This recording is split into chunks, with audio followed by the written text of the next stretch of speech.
Hello and welcome back to another Marvel Rivals Hero Guide. In today's video, we'll be taking a look at everybody's new favorite main, Emma Frost. We'll be covering what each of her abilities do, how to best use them in your matches, and some general tips and tricks that can help elevate your Emma Frost gameplay to the next level. But if you enjoyed this guide or find it helpful in any way, please consider leaving a like on the channel and subscribing. It really helps the channel grow and it lets me know what kind of content y'all guys want to see. And it helps keep you up to date with everything Marvel Rivals. Now let's begin. Now, normally we cover the passive first, but Emma Frost's passive has to deal with her team up with other characters, so I'm going to save that to the end. Also, I'm going to try something new with this guide. You should be able to see right here the timestamps and which parts of the guide are here on screen. If you want to skip around, but since we're not covering the passive first, let's go ahead and hop into her first ability. Emma Frost's primary fire is Telepathic Pulse. It's a channeled beam that has a maximum range of 18 meters and an ammo capacity of 70 before having to reload. As for the damage, it deals more damage the more energy you have charged up. If you look at your reticle, you can see that a number goes up as you continuously deal damage with your primary fire, which will decide how much damage it deals.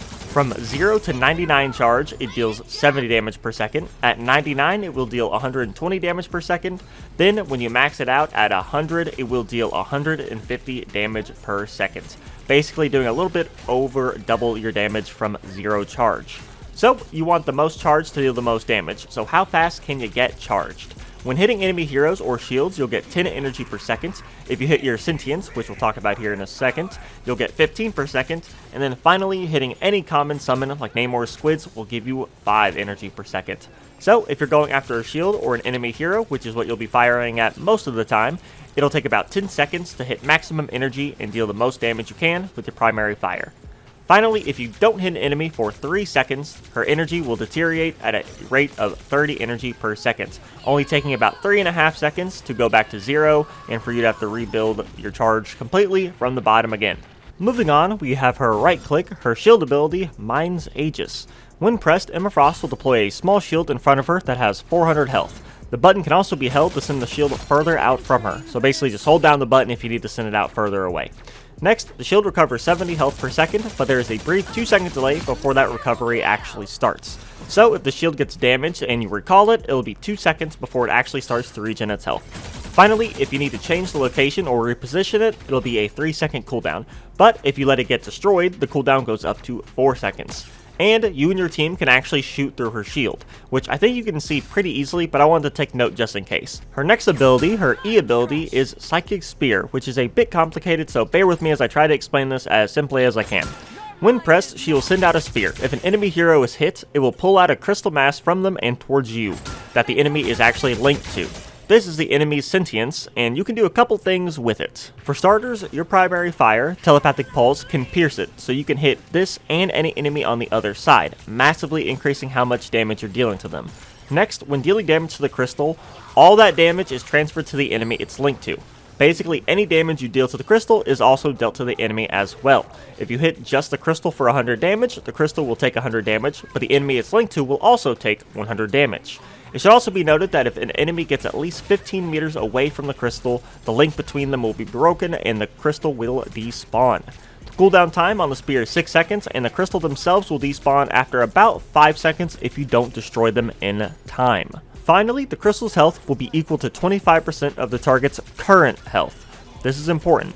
When you destroy the crystal, when you get the crystal's HP down to 0, it will explode and damage the linked enemy for 25% of their maximum health. Not current, maximum. So let's say someone has a maximum health of 200 health, but you hit them with Psychic Spear when they're only at 100 health. The crystal is going to have 25 health, since you know 25 is 25% of 100, which is their current health. But when you destroy it and it explodes, it's going to deal 50 damage, because 50 is 25% of 200, which is the enemy's maximum health. So in total, if you hit an enemy with your spear when they have 200 health, you'll deal 70 damage per second or 140 damage per second if you're hitting both the crystal and the enemy it's linked to and your primary fire is not at full charge, until the crystal is destroyed, at which you will do an extra 50 points of damage. To summarize, the lower the enemy health is, the lower the crystal's health is going to be, and the faster you can destroy it and deal that big amount of damage. And if you're going for as much damage as possible, you're going to want to hit the crystal and the enemy it's linked to at the same time, to basically double the amount of damage you're dealing to them. Her final regular ability isn't really her final ability, because this ability, Diamond Form, is kind of like a stance change if you've ever played like other competitive games or fighting games. You press the button and for 8 seconds Emma Frost will be in Diamond Form, and you have a flat 30% damage reduction while you're in Diamond Form, and she will have access to some new abilities.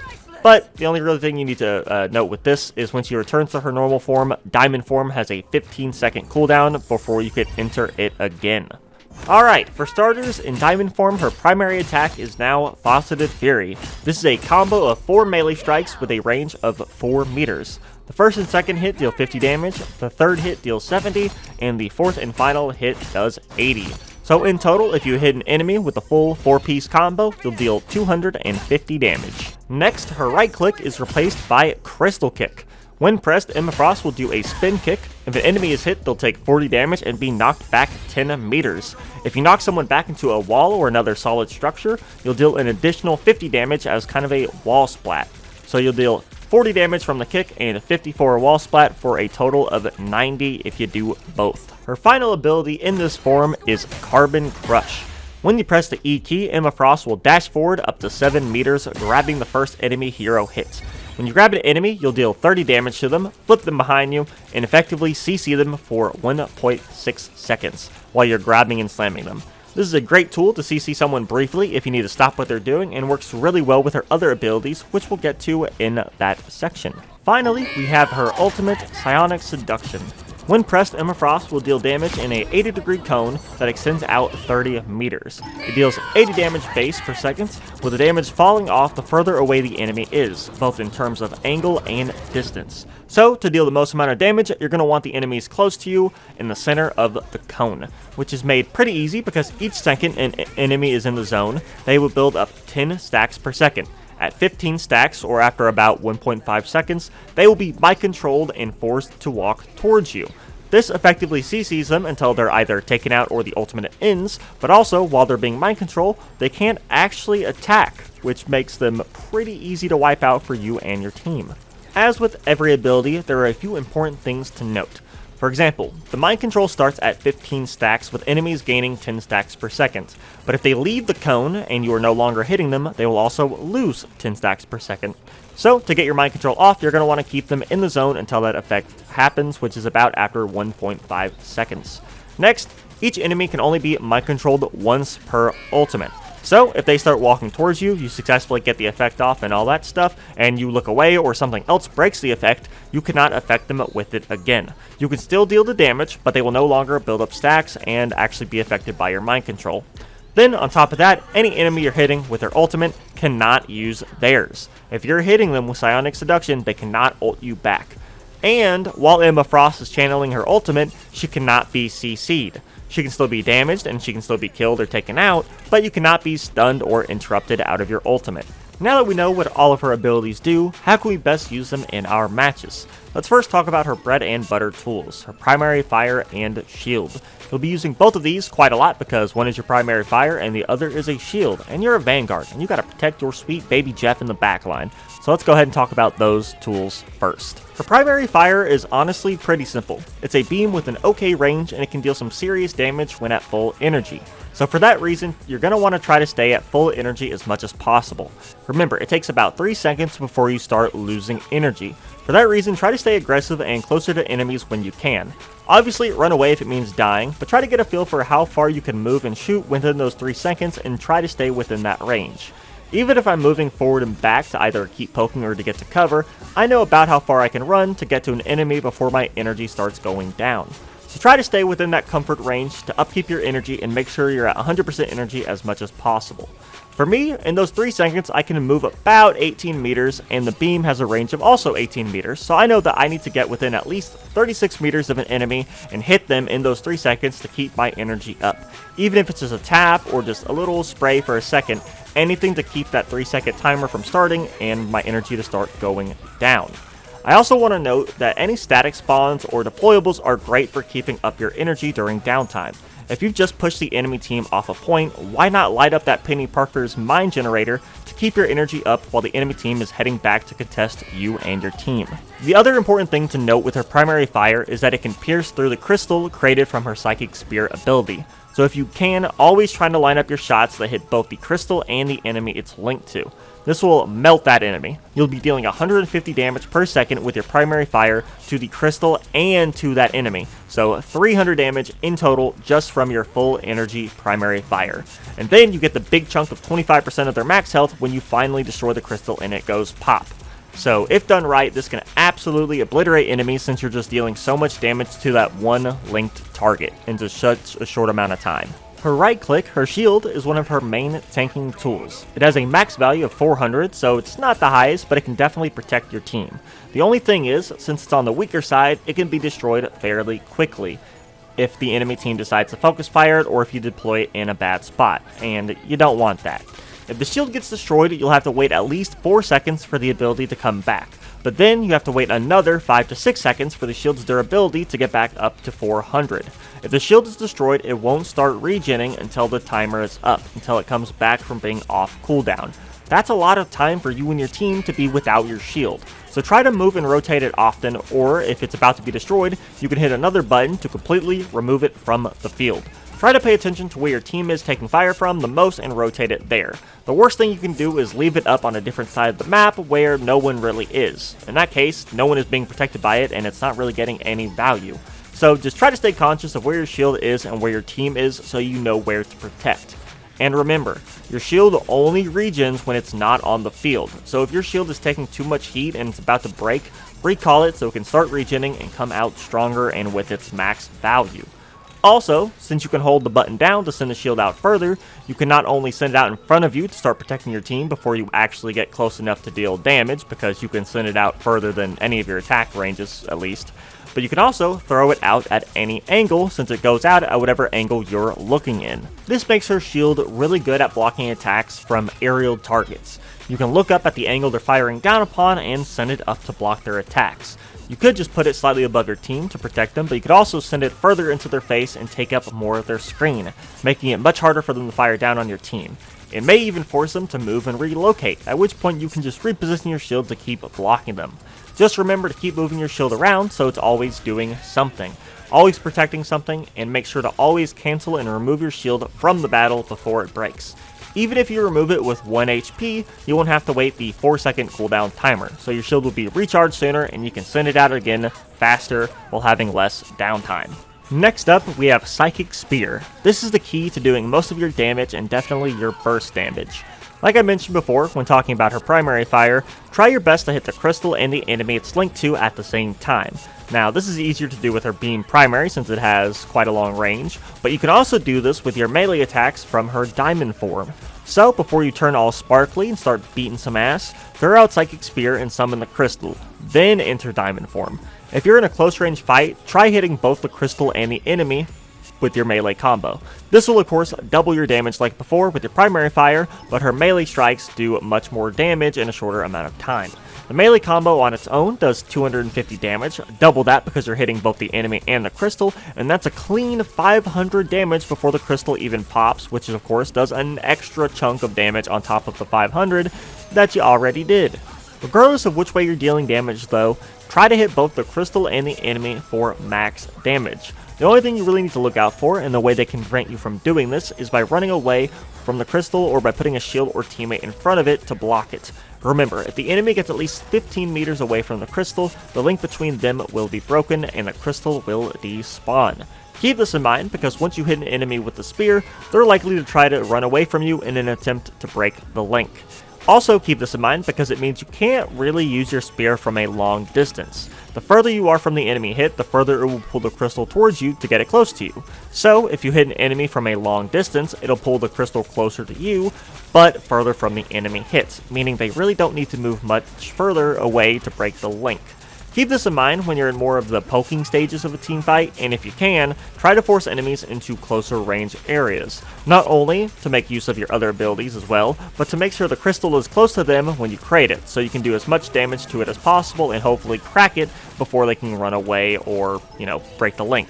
But also in hopes of lining up your beam or melee strikes to maximize your damage. Other than running away, oftentimes he'll try to either body block, have a teammate body block the crystal away from you, or use a shield to block your beam or your melee strikes from actually hitting the crystal.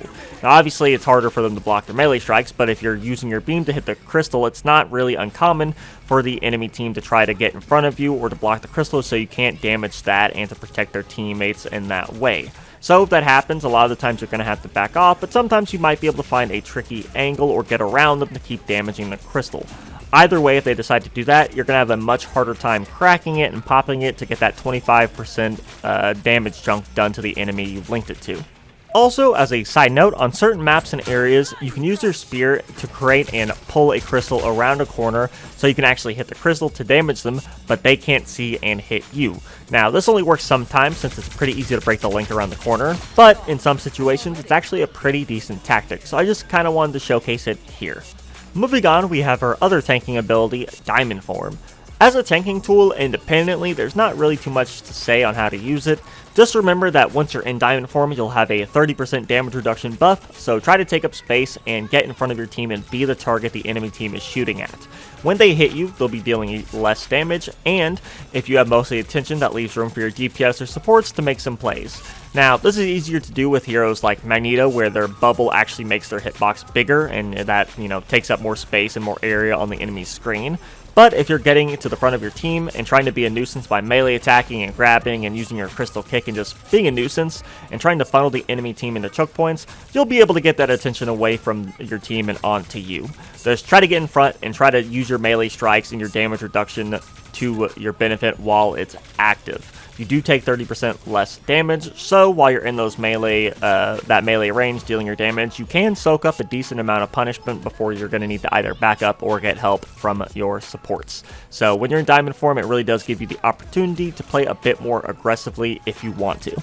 Now for her abilities in Diamond Form, let's start with her melee attacks. In Diamond Form, your primary fire beam is replaced by a melee combo that deals 250 total damage if you land every hit. You deal 50 damage on the first and second hit, the third hit does 70, and the fourth and final hit deals 80. Now, since these are melee attacks, the range, of course, isn't super far, and you're going to need to get into those meat mitten distance to lay the smackdown down. But once you do, you'll be hitting like a truck. This gets even better if you combo your melee strikes with your Psychic Spear before entering Diamond Form. If you're in a boxing match with, say, the Thing, for example, you can hit them with your spear once he gets into melee range and starts hitting you, then immediately go into Diamond Form. If he's smart, he'll back up and you can beat his ass while he's running away. You might not be able to kill him, but you'll be able to deal enough damage and hopefully stop his push. If he doesn't do this and he keeps trying to box you, you'll deal 250 damage to him, 250 damage to the crystal, plus 175 damage when the crystal explodes, since that's 25% of his maximum health, for a total of 675 damage. You almost kill him in one combo. He pretty much doesn't win that fight unless he's getting help from his team. Now, of course, this situation can change a lot depending on a ton of factors, like who you're going up against, how much health do they have when you hit them with a spear, are they being healed, and so on. But you can see how much power she has in Diamond Form, not only defensively with, the percent damage reduction buff, but also offensively with how much damage she can quickly put out with her melee strikes. When you enter this mode, it's not just about protecting your team and soaking up that damage, but also you can go on the offense and deal a lot of damage, especially when you combo those melee strikes with the rest of her kits. This includes comboing pretty well with her first Diamond Form ability, Carbon Crush, the grab. When pressed, Emma Frost will lunge forward and reverse slam the first enemy hit. This has a ton of uses. For starters, it's a dash into a grab. The dash makes it much easier to hit enemies since you can actually make that quick movement to actually, grab them and get them. And in emergency situations, the dash can be used as a sort of escape tool. The dash isn't a super far distance, only being 7 meters, but in Diamond Form, it's your only movement tool. So if I see a lot of damage or an ultimate coming my way, I'm going to use the dash to try to dodge it and save my life. Remember, if you're dead, you can't really help your team, so it might suck to lose the damage and the utility of the grab, but I'll still be alive to tank for my team and to contest or whatever the objective, currently is. Basically, just keep in mind that Diamond Form has a duration of 8 seconds, but Carbon Crush has a cooldown time of 6 seconds, so you only get one use per Diamond Form. So always ask yourself, should I use my dash to stay alive as a dodge or a movement tool, Or should I save it for a time when I can actually grab an enemy and deal some damage or CC them for my team? As for the actual ability itself, it's actually one of my favorites in the game. Not only is it, pretty good, but it's also just really fun to use in my opinion. Anyways, the grab and slam does 30 damage, which isn't a ton, but it's a nice chunk if they're low, and it leaves them in melee range so you can immediately go into your melee combo once you've slammed them. Even if they have a movement ability up, you can at least get 1 or 2 strikes off first, dealing at least 130 damage before they can get away. 30 damage from the slam, and then about 100 from 2 melee strikes that you can get off before they can escape. On top of that, when you're grabbing them, you're effectively stunning them for 1.6 seconds, which isn't a lot, but it's enough to actually interrupt enemies if whichever ability they're doing can indeed be interrupted. And since you're holding them, you can coordinate with your team to focus fire and burn down an enemy while they can't really do much about it. That 1.6 seconds is a short amount of time, but not if 3 or more people are damaging them at once. If you tell your team you're grabbing someone, you dash forward and grab them, and then most of your team focus fires for a second, you can usually melt most characters before the CC is over or right after the CC is over before they can really get away or have much time to react or do anything about it. To me, there are 2 main times when I go for a grab: when the 2 teams are poking before a team fight, or once a brawl has started.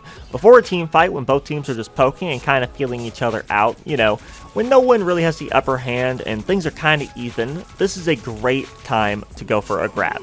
If you notice an enemy go out of position or get slightly too close, or maybe one of your DPS manages to get someone in the front line really low, you should go for a grab. You can dash forward, grab them, and then kick them backwards with Crystal Kick, which we'll talk about here in a second, and help your team focus them down. If your team is paying attention and they quickly take them out, this shifts the team fight into your favor. Just looking at the numbers game, now it's a 6v5, giving your team a lot more to work with because, the enemy team is a person down. This is made better depending on who was actually picked off. You might have grabbed a support, so now the enemy team might not be able to keep up with your team's damage. Or maybe it was their solo tank, so now you could easily push them off point and regain the objective. Basically, if you see someone out of position or low on health, try to grab them, isolate them, and destroy them with your team to put the team fight into your favor. The other time I like to go for Carbon Crush is during a brawl, or once a team fight has really started. Once I enter Diamond form for one reason or another during a team fight, I try to look for either an enemy that's low on health or a teammate that's low on health. If I see an enemy low on health, I'll try to grab them and then kick them for my team to isolate and melt down. Pretty similar to how we offensively use it when we're poking. If I see a teammate that's low, however, I'll try to run over there and grab the enemy that's about to take them out. Basically, it's a great way to save a teammate and deny an enemy a kill. You can grab them, which forces them to stop attacking your teammate because, they're CC'd. Then you can kick them away from your teammate to create more distance and making it harder for them to actually resume their attack on that teammate that's low. Now, of course, to do this, you need to actually hit the enemy with Carbon Crush at an angle. Please do not kick your enemies backwards and towards your teammate if they're low and that's who you're trying to save, because, you might just inadvertently kick the enemy towards your teammate and help them get the kill. So, just kind of pay attention to the angle you're sending people out at. But, the grab and the CC is a great way to peel for a teammate and save them or help them out if they need it. Either way, if you use Carbon Crush while poking or as a way to tank and save a teammate, Carbon Crush and her kick combo really shine with good coordination and the marking of targets. Now, this is of course made easier if you're playing with a group where you can just let them know and tell them exactly when you're going in for it, but if you're playing with randoms, I always try to ping my target a couple of times before I actually go in for them. This lets my team know, like, hey, I'm about to grab this person, get ready to shoot them. It doesn't always work, but I do notice that a quick couple of pings before going for a grab really does help, and I do notice that it helps with making those picks when not really feeling like talking in game chat, or if I notice that, none of my teammates are in game chat either. Basically what I'm trying to say is try your best to coordinate even if it is with randoms. Try to make use of the pinging and marking system because marking your targets and letting them know who you're going in for when you go for a grab and kick combo is really useful and really helps out like your success rate with making these picks and isolating those targets for those, those quick KOs. Now, coordination always helps for those types of picks, but her final Diamond form ability, Crystal Kick, also helps quite a bit. After dashing forward and doing the reverse slam with Carbon Crush, you can immediately go into Crystal Kick if you want to, or if it's a good opportunity to. And I do say if it's a good opportunity to, because you don't always want to use the kick. Like maybe your team is low, or an enemy has their ultimate up. In those cases, you might not want to send an enemy back into your team. Anyways, this will send them flying 10 meters back. If you're in the poking stages of a fight, you can dash forward, grab someone out of position, hold them for 1.6 seconds for your team to shoot, and then kick them backwards into your team for them to keep damaging. Unless that person you grabbed uses a good movement tool or gets a healing immediately, it's usually a death sentence since not a lot of characters can sustain damage from 3 or more characters at once without melting in a couple of seconds. I also want to note that the kick itself does 40 damage with another 50 if you hit them into a wall. Plus, it has a cooldown time of 2 seconds. Diamond form lasts for 8 seconds, so you can use Crystal Kick 3 to 4 times each time you enter Diamond form. That damage can really add up over time, especially if you're playing on a map with a lot of interiors or close ranged areas where you're able to do the extra 50 damage from the wall splats more reliably. I try to use Crystal Kick immediately on cooldown, weaving it into my melee strikes every 2 seconds when I see it come off of cooldown. This not only adds a ton of extra damage, but it's also a great displacement tool. I think that's something that needs to be talked about more. Not just how much damage this ability does, but how good it is at displacing enemies. It's great for displacing to make picks because you can grab and focus fire a single target that's low or out of position, but you can also use your kick during team fights to make them more messy and chaotic. For example, you can use your Crystal Kick and take up space in Diamond form to isolate and separate the support from the team fight. If you kick an invisible woman or a cloak and dagger behind a corner or off a ledge, they won't have line of sight on their team and won't be able to get their heals out. Did you kill them? No, but you effectively neutralize their healing by displacing them away from their team and making it not possible for them to actually deal their healing. This can go for most other roles too. If the enemy team is solo tanking, separate the tank and let your DPS light up the exposed squishies. If the enemy team is more DPS heavy, try to separate the DPS and let your supports win by out-healing the enemy team's weaker damage since you've got their real DPS walking a lap to get back to point or tied up dealing with you, punching them in the face. Finally, we have her ultimate Psionic Seduction. Now I think it deals decent damage and can definitely wipe under the right circumstances, but I prefer to use it as more of a support/utility way. Dealing a good amount of damage, but more so trying to set up the wipe for my team to get. Sure, if you're following another teammate's ult, you can definitely wipe or at least deal enough damage to make those enemies easy cleanup because you dealing 80 damage per second is quite a bit. But I think her ability is so strong because of the CC it causes, not just because of the pretty decent damage. Good opportunities to use your ultimate include when you see the enemy team low, or you notice that your team has several ultimates up and ready to capitalize off of the CC your ultimate does. If the enemy team is already low, you can hit them with your ultimate to finish them off, or get them right at death's door and clean them up shortly after. If your team has several ults up and ready to go, you can initiate with yours, grab a bunch of the enemy team with your CC, and then watch as your team uses their ults on all those enemies and hopefully clears all of them out. Just be careful, because while you're using your ultimate, you can still be quickly taken out. You can't be CC'd or stunned out of it, but you can still be killed out of it. For that reason, just remember to always try to use your ultimate from an angle or while the enemy team is distracted.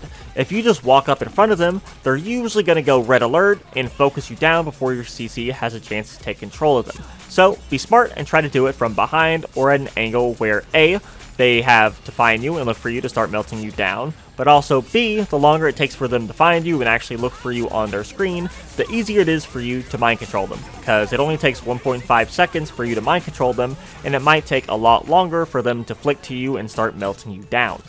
If you sneak up behind them, they're going to have a really hard time to flick back and melt you before they get CC'd, is what I'm basically trying to say. I also want to note that going hand in hand with using your ultimate at an angle or when coming from behind, if you manage to get an angle on the enemy team and flank them or sneak up behind them and they're on point, you can actually use your ultimate to mind control them to get them to walk towards you and pull them off of point for your team to capture. Now, of course, this doesn't always work, and it's kind of one of those like stars will align moments, but it is something you can absolutely do. If you manage to sneak behind the enemy team, you can use your ultimate to drag them off of points. I do want to just make that tactic aware because it can happen, and it is incredibly useful when you manage to pull it off. But like I said, it is kind of one of those situations that is a little bit more on the rare side, but it is 100% a really good tactic to use with her ultimate. Final tip for her ultimate, pay attention to the movement abilities of your enemies. When you go to use your ultimate, they're going to try to focus fire you down or use their movement abilities to get out of the range of your attack and prevent them from being CC'd. So pay attention to your enemies and try to use your ultimate after you see them use their movement abilities. That way you know they can't just pop that and get out of range. If they can't use their get out of jail free movement card, you have a much better chance of actually CCing them and either straight up taking them out or leading them to your teammates that most certainly will. Be very careful of characters with high movement like Spider-Man or Wolverine, because as soon as you start their mind control, they are very likely to pop that and just get out of range, and effectively you won't be able to really use your ultimate on them. Finally, we're on the final part of the guide, the combos and counters. Who works well with Emma Frost and who counters her? Let's start with the combos. Emma Frost combos well with other tanks that can help support her and play with her, and DPS that can take advantage of her powerful CC coming from her ultimate and diamond form abilities. For tanks, this means she combos well with tanks like The Thing, Magneto, and the Incredible Hulk. The Thing can use Embattled Leap to jump to Emma Frost in her diamond form, making her damage reduction go from 30% to 55% for 3 seconds, which makes her incredibly tanky for a couple of seconds and can lead to some insane pushes if both tanks are focused on beating down the same target. He's also got a lot of mobility through Yancey Straight Charge, meaning he can peel for flanking enemies or teammates that are in need, something that Emma Frost can struggle with due to her lack of mobility. Magneto and Emma Frost can combo well by not only duo tanking and trading turns, soaking up damage by alternating their shields, bubbles, and her diamond form, but they also get a special team up with her passive. Emma Frost doesn't actually do anything or need to do anything, but Magneto, or Psylocke for that matter, can press the team up key to create a duplicate illusion of themselves that moves around and casts abilities. It's okay and can cause some confusion if used properly, like as you're running around a corner or while you're on point to kind of like cause confusion or a mix-up, you know? And it does have its uses, but I think it's kind of far from the strongest team-up in the game, or really the strongest team-up we've seen. I also think the Hulk combos well with her for similar reasons to Magneto and The Thing, like kind of combined actually. He has a lot of mobility through his leaps and can peel for teammates in need and other targets that Emma Frost would have a hard time getting to in time. But also he has his bubble, which he can give to Emma Frost to help her become more tanky, but also his team as well. So they can do a really good job of duo tanking, and I think they do a great job of making up for each other's weaknesses. As for DPS, anyone that can take advantage of her CC can combo really well with her. So anyone that can quickly burst someone down during her Carbon Crush grab, or any DPS with large AoE ultimates that can hit multiple enemies that are being mind controlled by Emma Frost's ult. To me, those are characters like Moon Knight, the Punisher, Human Torch, Storm, Squirrel Girl, and honestly many more. As long as your DPS is paying attention and taking advantage of her CC and her timings around her CC, you should be good. As long as multiple teammates are focus firing and really just calling out those picks and stuff, those are where it really shines. Of course, there are specific DPS that have really good synergies with her, but I think in general, as long as you're paying attention to her CC, any DPS can combo pretty well with her. To me, Emma Frost is countered by characters that have one of two things: a stun or good mobility. If the character has a stun, like Mantis, they can usually stun her and start damaging her enough to where she has to back off, or just straight up enough to where they can take her out. Or they can just stun her and, run away. Either way, the stun results in Emma being put at a disadvantage, because if the stun is long enough, her primary fire will lose energy and her damage output will go out the window until she can get it built back up again, meaning characters like Mantis or Doctor Strange can really turn the tides on her. Then we have characters with high mobility. They really just shut down a lot of what she's trying to do. Is she using her primary fire on you? Swing away with Spider-Man to avoid all that damage and hopefully reset her energy. Is she hitting you with Psychic Spear and damaging the crystal? Fly away as any of the flying characters like Iron Man or Human Torch to break the link and despawn the crystal. Is she using her ultimate on you and about to mind control you? Jump out of the way with Wolverine's Leap, or create a couple walls as Groot to protect you and your team from her CC. And just wait her ultimate out before you go in for a counterattack. I know that last one isn't mobility. I know Groot doesn't have a lot of mobility, but I didn't know where else to throw it in, and I gotta keep you on your toes, because seriously, Groot is probably the best counter for her in the game, in my opinion, because his walls counter a lot of what she tries to do, and they completely shut down her ultimate. A good Groot player can run circles around most Emma Frost players. I think that the matchup is really hard for Emma Frost to win. And that's going to be it for this guide. I know this one was a really long one, and thank you if you've made it this far, because she was really complicated, and we had a lot to go over, but I wanted to make sure that I went over enough to give everyone a basic understanding of Emma Frost, where hopefully after you finish watching this guide, you can go out, play some matches with her, have a good idea of how to use her, and, you know, have a good time. But thank you for watching. If you enjoyed the video, please consider leaving a like and subscribing to the channel for more Marvel Rivals guides and gameplay. I also want to hear from you all. Did you enjoy the guide? What can I do to make them better? And who should I make a guide for next? I think I'm going to cover Ultron next, but after Ultron, I am down for whatever comment is the most popular or whatever comments get left. I know I missed the Human Torch that season, so I might go up and get it, or go back and get him. But yeah, let me know who I should make a guide for next. I don't know, so let me know down in the comments below. I'm Zolulix, and I will see you in the next video.